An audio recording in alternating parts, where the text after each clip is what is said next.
आपको अतुल सुभाष याद है? राजा रघुवंशी।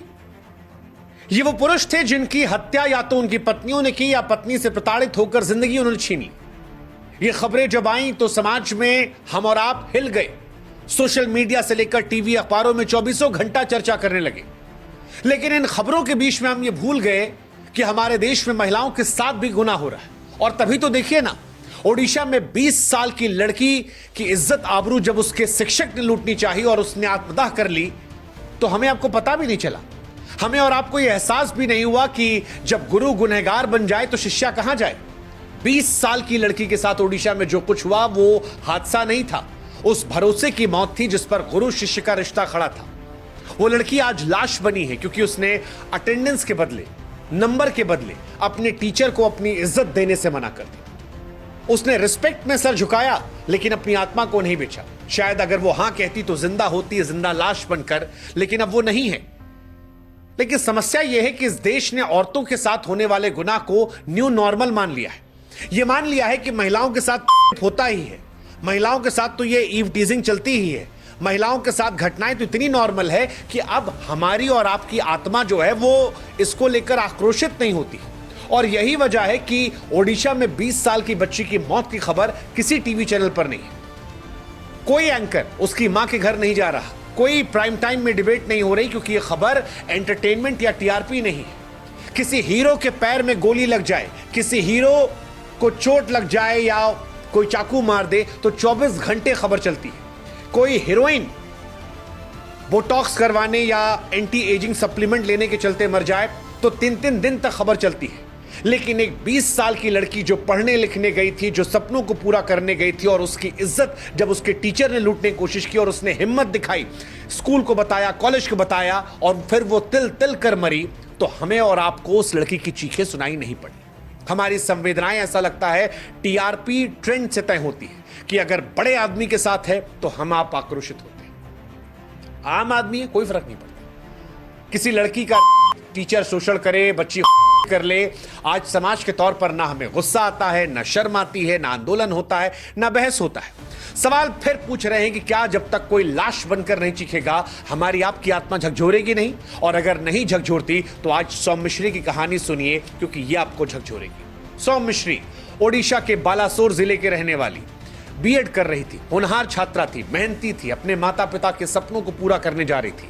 उसका सपना था कि एक शिक्षिका बने, बच्चों को पढ़ाए, समाज को बेहतर बनाए। लेकिन जिस कॉलेज में वो पढ़ने गई थी वहां पर एक शिक्षक ने उसके सपनों को चल दिया। उसी के शिक्षा विभाग के एचओडी ने, जिनका नाम समीर कुमार साहू है, इसका यौन शोषण शुरू कर दिया। गलत नजरों से देखा, अनुचित मांगे की। सौम्य मिश्री ने इसका विरोध किया तो उसकी जिंदगी को नर्क बना दिया। उसके अटेंडेंस में गड़बड़ी कर दी, जानबूझकर परीक्षा में फेल किया, मानसिक रूप से इतना प्रताड़ित किया कि वो टूट गई।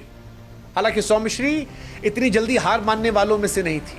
उस लड़की ने हिम्मत दिखाई, कॉलेज के प्रिंसिपल दिलीप घोष को जानकारी दी, लिखित में भी 30 जून को शिकायत की, बताया कि किस तरह से उसके साथ ये शोषण किया जा रहा है। कॉलेज प्रशासन से, दोस्तों से, सबको बताया, लेकिन सबने उसकी बातों को नजरअंदाज कर दिया। ये लड़की इतनी हिम्मती थी कि इसके बावजूद हार नहीं मानी। सोशल मीडिया का सहारा लिया, पोस्ट डाले, बताया, अधिकारियों को टैग किया कि न्याय दे दीजिए।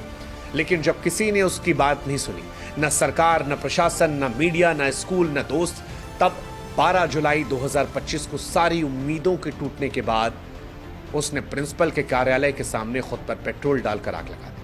95% जल गई। एम्स भुवनेश्वर में शिफ्ट किया गया, वेंटिलेटर पर थी, जिंदगी और मौत के बीच में, और फिर वहीं पर मर गई। उसको बचाने वाला भी 70% जल गया, लेकिन वो बची नहीं। 14 जुलाई 2025 रात 11:30 बजे उसकी मौत हो गई। सौम्य मिश्री की मौत फिर यही सवाल पूछती है कि अगर गुरु गुनहगार बन जाए तो इंसान क्या करे। और यह सवाल पूछती है कि उस लड़की के जिंदा रहते अगर किसी ने संवेदनशीलता दिखा दी होती तो आज वो जिंदा होती। वो मदद मांग रही थी, वो जीना चाह रही थी। उसकी मौत के बाद सरकार और प्रशासन हरकत में आए। उसके बाद टीचर को गिरफ्तार किया गया, प्रिंसिपल को निलंबित किया गया। सवाल यह है कि अगर यह सब कुछ जीते जी कर दिया गया होता, जिंदा रहते कर दिया होता, तो शायद वो जिंदा होती। हमारे तमाम ऑफिसेस में, तमाम कॉलेजेस में ऐसी घटनाएं बड़ी साधारण हैं, जहां पर आपका बॉस, आपका टीचर, आपसे बड़ा व्यक्ति जो आपकी नौकरी कंट्रोल में रखता है, वो आपका शोषण करता है नौकरी के लिए। और लोग सहते रहते हैं।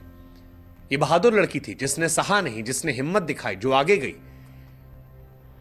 लेकिन सिस्टम के द्वारा संगठित हत्या का शिकार हो गई। दुर्भाग्यपूर्ण है। सौम्यश्री ने 10 दिन पहले अपनी चीख सोशल मीडिया पर लिखी थी। लिखा था अगर न्याय नहीं मिली तो जान दे देगी, लेकिन उसकी आवाज को अनसुना कर दिया गया। कोई अखबार, कोई बड़ा एंकर, कोई उसके गांव नहीं पहुंचा। शायद वही वजह जो हमने कहा, क्योंकि खबर बिकाऊ नहीं थी, सनसनी नहीं थी, टीआरपी नहीं थी। समाज के तौर पर ऐसा लगता है हम इतने मुर्दे हो गए हैं कि हमें हमारी बेटियों की चीख तब तक सुनाई नहीं पड़ती जब तक लाश बनकर सामने ना जाए। हमारी संवेदनाएं अब सोशल मीडिया के ट्रेंड और टीआरपी की रेटिंग में रह जाती हैं। हां, सच है कि अतुल सुभाष और राजा रघुवंशी जैसे मामले इस समाज में बीते कुछ दिनों से आ रहे हैं, जो दुर्भाग्यपूर्ण हैं, डरावने हैं, परेशान करने वाले हैं। इनकी कहानियां अखबार के पहले पन्नों पर छपी हैं, लेकिन वो जो ट्रेंड चलाया हमने मीम्स बनाकर, वो दुर्भाग्यपूर्ण था। वो जो हालात हमने दिखाए कि केवल पुरुष पीड़ित हैं, वो दुर्भाग्यपूर्ण है। सच यही है कि महिलाओं के खिलाफ अपराध आज भी कहीं ज्यादा गंभीर है।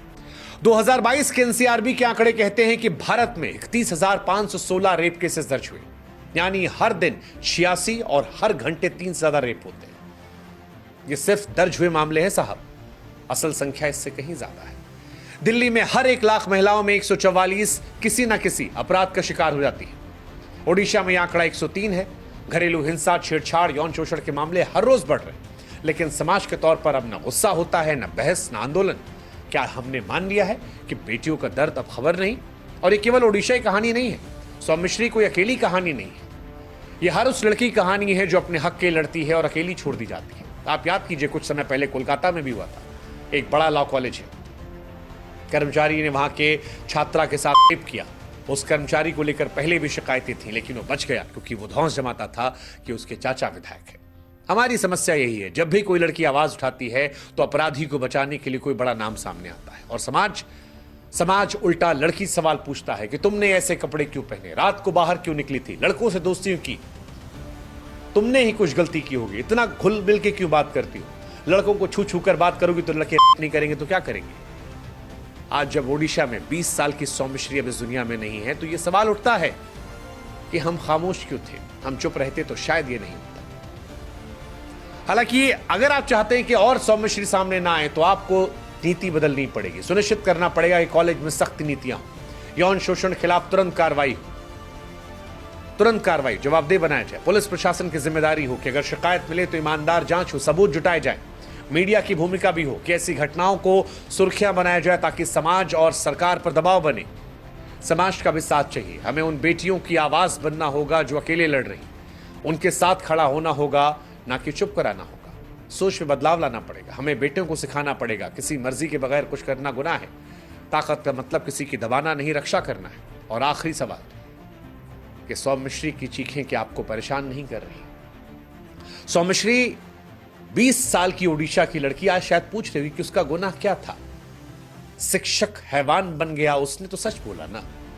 प्रिंसिपल को बताया, स्टूडेंट्स को बताया, जाके सोशल मीडिया पर शिकायत की, लेकिन किसी ने नहीं सुना। उसकी हिम्मत ने उसे इतनी बड़ी सजा दी।